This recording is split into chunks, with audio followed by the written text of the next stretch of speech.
Cette émission vous est présentée en partenariat avec la Société d'histoire du Lac-Saint-Jean, qui se préoccupe de rendre accessibles les éléments de notre patrimoine qui ont façonné l'histoire de la région et la vie quotidienne de ses habitants, ainsi qu'avec la participation financière de la résidence funéraire Lac-Saint-Jean, propriété exclusive des gens du milieu, qui accompagne et soutient les familles endeuillées depuis plus de 3 décennies avec respect et compassion.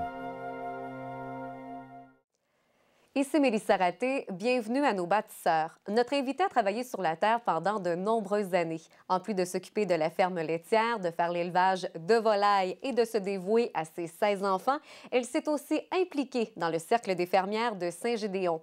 Aujourd'hui, Madame Fernande Bouchard.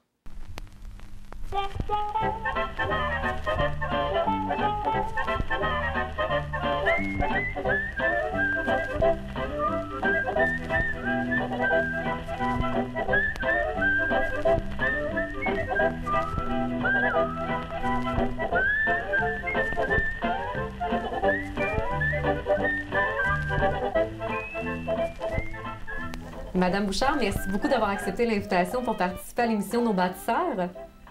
Bienvenue, merci. Vous êtes né en 1926 à Saint-Cœur-de-Marie. Oui. Vous avez grandi sur une ferme laitière à Saint-Gédéon. Comment ça se passait à l'époque sur une ferme? Bien, à l'époque, on vivait pauvrement, mais on était tous pareils. Puis on n'avait pas l'électricité. Et puis on faisait toutes les choses de la maison, il fallait toutes les faire. Cuire notre pain, filer la laine, tisser les couvertes de laine, puis les catalones. Puis c'était pas un luxe, c'était une nécessité parce que nos maisons étaient froides. Et puis nos chauffages n'étaient pas adéquats. Alors, mais on n'était pas malheureux. On était heureux quand même, là. Parce qu'on est pauvre, on n'est pas malheureux. Mm-hmm. Mais on apprenait à faire toutes sortes de choses. Puis moi, j'ai commencé, je me suis mariée à 19 ans. Parce que vous avez rencontré votre mari très, très jeune, à 16 ans. À 16 ans, j'ai rencontré mon mari, puis on a sorti 3 ans ensemble, puis après ça, on s'est mariés. Puis je suis entrée dans la maison de mes beaux-parents, avec la famille, que j'étais la 9e qui rentrait dans la maison. Fait qu'on était beaucoup de monde. Oui, hein? Et là, ensemble, vous avez eu quand même 16 enfants en 19 ans. Comment c'était d'élever une si grande famille à l'époque sur une ferme? Bien, on a connu des jours de bonheur, puis une famille, d'abord, quand il en partait un, il en arrivait un. Il y avait toujours quelqu'un pour prendre la relève. Oui. Puis on était 4 générations dans la même maison. On avait la mère de mon mari, son père à elle, puis moi, j'ai eu un enfant, on avait 4 générations. On était 3 ans avec 4 générations dans la maison. Ensuite, ben, il y en a parti 2, puis un qui s'est marié. Puis, Et là, j'imagine que chacune de vos enfants participait de près ou de loin oui. à la réussite de la ferme. Oui, Ouais, oui, hein? puis il avait élevé une fille, puis elle restait avec moi aussi, ça fait que j'ai eu de l'aide un peu. C'était quoi les principales difficultés dans ces années-là, justement, avec la ferme? Parce que j'imagine que les techniques agricoles n'étaient pas les mêmes qu'aujourd'hui. Non, les pas terres étaient peut-être plus pauvres aussi. C'était pas facile. C'était pas facile. Il fallait faire toutes sortes de choses. Il fallait tout faire dans la maison. Il fallait cuire le pain, il fallait faire toutes les pâtisseries, tout le manger des enfants. On n'achetait rien, là. On élevait des animaux qu'on tuait. Il fallait faire des boucheries. OK. Puis, il fallait travailler fort. Il fallait filer notre laine. On avait des moutons. Puis c'était bien important de filer notre laine pour avoir des couvertes de laine parce que nos maisons n'étaient pas chaudes. Pour l'hiver? Pour l'hiver. C'était du 7 jours sur 7, presque du 24 heures sur 24? Ah, ça, vraiment. On n'avait pas le temps d'être malade. Non, hein? Non, mais c'était quand même une belle vie, mais c'était une vie de monde qui était pas riche, là, tu sais, il y avait des difficultés.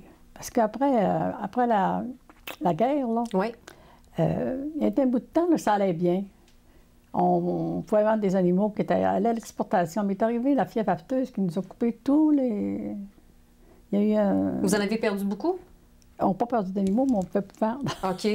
Madame Bouchard, dans les années 50, c'était quand même des années qui étaient un petit peu plus difficiles pour les gens qui vivaient de la terre? Des années qui étaient plus difficiles parce qu'on vendait moins bien nos animaux et puis on vendait moins... notre lait n'était pas payé. C'était vraiment ridicule ce qu'on donnait pour le lait, tu sais. Fait que ça nous a porté à chercher, à faire autre chose pour améliorer Pour diversifier un petit peu l'économie, pour... l'économie. Puis on a eu aussi, on a eu une aide du gouvernement qui a donné des allocations familiales. Ça nous a aidé beaucoup. Mais ça n'a pas toujours été des succès. Pas comme notre élevage d'oie, ça n'avait pas été un succès, c'était pas rentable. On va en parler justement. Ça, c'est un programme du gouvernement que vous avez décidé d'embarquer là-dedans. Oui. C'était pour l'élevage d'oie. Et à Saint-Gédéon, finalement, vous étiez la seule ferme à faire l'élevage d'oie. Bien, Normand allait à l'école, puis il avait entendu parler de ça. Puis il a dit, on va essayer ça. Fait que, on avait essayé ça. On a eu 3 ans, je crois. Puis l'expérience, comment a été l'expérience avec les oies? Qu'est-ce qui a fait en sorte que vous avez abandonné? Ça nous a appris qu'un élevage d'oies, il faudrait le commencer très tard, parce que les oies, c'est un animal qui est prêt dans 2 mois. Et puis, on le recevait en mai, puis on le revendait qu'à l'automne. Donc, il y avait trop longtemps là, que ça attendait, parce que l'animal, l'oie, il s'engraisse seulement qu'à l'automne. Fait que là, au bout de 3 ans, là, on a abandonné. C'était trop difficile. C'était pas rentable. Et là, le gouvernement vous donnait tant par mois, j'imagine, pour l'élevage? Oui, il me donnait 100 pièces par mois. Le 100 $, ça couvrait quoi? C'était pour l'achat des oies, la nourriture et tout ça? Non, ça nous appartenait, les oies. Mais c'était pour le travail qu'on faisait pour ça, là. Mais dans ce temps-là, l'argent valait plus cher qu'aujourd'hui. C'est que ça nous aidait quand même, là, un peu. On était obligé d'abandonner parce qu'on s'est aperçu que ça n'allait pas. Puis après les oies, quand on avait l'installation pour les oies, donc on en a profité pour le faire d'élevage de poulets puis de dindes, là, pour nous autres, puis pour en vendre un peu. Est-ce que ça s'est mieux passé, cet élevage-là? Oui, c'est mieux passé, parce qu'au bout de 2 mois, on les tuait, puis ils étaient prêts à manger. Puis on en vendait, les surplus, on le vendait. Ça, c'était bien.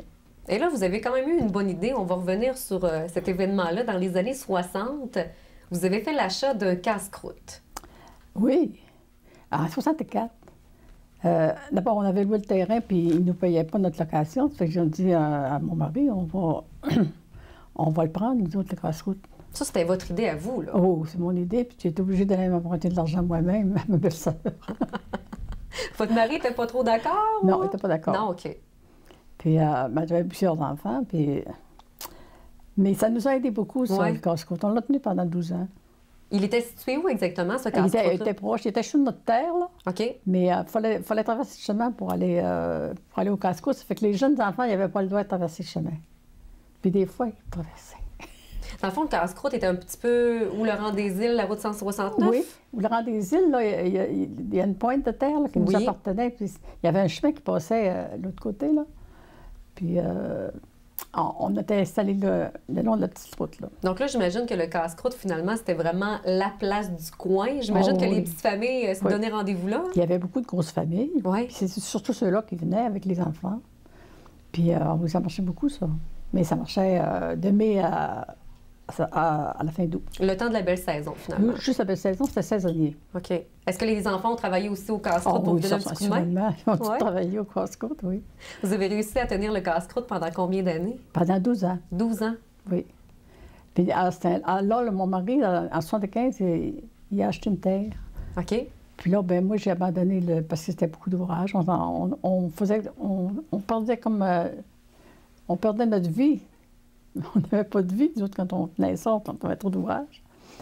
Puis on a abandonné ça, le casse-croûte. J'ai dit, là, que tu as acheté une terre, bien là, on n'aura pas besoin de ça. Ça fait que... On va se concentrer sur la terre. J'ai fait 2 grands jardins, puis j'ai fait des framboises pour vendre. Puis j'ai fait 2 grands jardins, puis je vendais du jardinage. Donc, vous avez cultivé les légumes aussi pour pouvoir les vendre? Les légumes pour nous autres, puis on en vendait. Les framboises, on les vendait. On a fait toutes sortes de choses. Toutes sortes de choses, hein? Vous avez quand même eu une belle vie. Et c'est pas terminé parce que on en parlait en ouverture. Vous avez eu une ferme laitière, vous avez fait l'élevage d'oies qui n'était pas peut-être une belle expérience pour vous. Le poulet, le dindon, ça a bien été. Ça a bien été, ça. Et là, au travers des 16 enfants, vous avez décidé aussi de vous impliquer au sein du Cercle des fermières de Saint-Gédéon. Mais ça m'intéressait beaucoup parce que, étant fille, j'avais pris des cours avant de me marier, des cours de couture et des cours de tissage. Puis le tissage, ben, on l'en faisait chez nous parce que c'était une nécessité de faire le tissage. Puis je faisais du tricotage aussi. Puis dans ces cercles de fermières-là, au début, là, le gouvernement fournissait des femmes pour donner des cours. C'était intéressant. Oui. On commençait par les cours de couture, faire des manteaux, faire des costumes. Même qu'on s'est fait des chapeaux. Ah oui.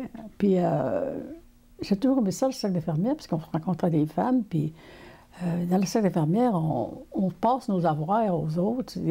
On a des trucs qu'on se passe. Oui. Puis c'est une belle fraternité de femmes. Vous êtes rentrée au sein du Cercle des fermières dans les années 50? Dans les années 50. Vous avez été aussi présidente pendant quelques années? J'ai été présidente pendant 6 ans, mais ça, c'est plus tard. C'est dans les années, vers les années 80, 80. C'était quoi vos principales tâches comme présidente du Cercle des fermières? Bien, comme mes principales tâches, il fallait faire des réunions tous les mois. Il fallait s'occuper pour tous les ans, il fallait présenter une exposition provinciale, une exposition locale, faire le financement du cercle des fermières.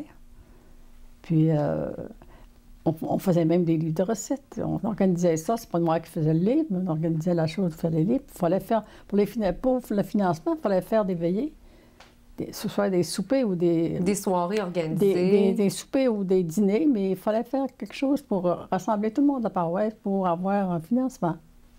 Et là, vous avez parlé, entre autres, de livres de recettes. Ces livres de recettes existent encore aujourd'hui? Oh, oui, ici, c'est encore aujourd'hui. Puis il est encore bien aimé, le livre qu'on a fait là, dans le temps, là, parce que ils ont fait une autre fois, là. Oui. Puis, une nouvelle version? Une nouvelle chose. Le même, ils l'ont fait puis ça se vend bien. Oui, hein? Il y a les gros livres aussi que la Fédération a fait, les gros livres de recettes des fermières. Là. Ça, c'est pas nous autres qui les a fait, les gros livres. Votre plus beau souvenir au sein du Cercle des fermières? Bien, j'aimais ça, aller au cercle. Hein. J'aimais ça pour rencontrer les femmes. Puis on a toujours on a des amis. Oui, hein? Puis après ça, on montait un métier. On était 3 qui s'occupaient des métiers. Là. On a fait ça pendant 25 ans. Monter un métier, c'est tout un travail. C'est difficile, hein? Et mon Est-ce que vous y allez encore aujourd'hui? Je vais encore. Oui? Mais là, le montage des métiers, là, oui. Ça fait 3 ans, je crois. Il y a un groupe de femmes qui ont été à une assemblée des fermières régionale. Oui. Puis ils ont pris la chose en main. Puis ils ont pris des cours. Puis ça marche très bien. Là, ça revient tranquillement. Bien oui, ils sont organisés. Puis ça revient très bien. Mais je participe encore. Puis cette année, là, je n'ai fait encore 7 des 9 cette année, ce printemps-là. Puis je pense que je vais peut-être être encore bonne pour m'en faire. Sûrement. En tout cas, vous avez eu une belle histoire à nous raconter. Madame Bouchard, ça a été un plaisir de vous rencontrer. Merci beaucoup. Merci à vous. Merci. Télécogeco remercie la Société d'histoire du Lac-Saint-Jean qui a assuré la recherche de la série Nos bâtisseurs. De même que la résidence funéraire Lac-Saint-Jean pour sa contribution financière.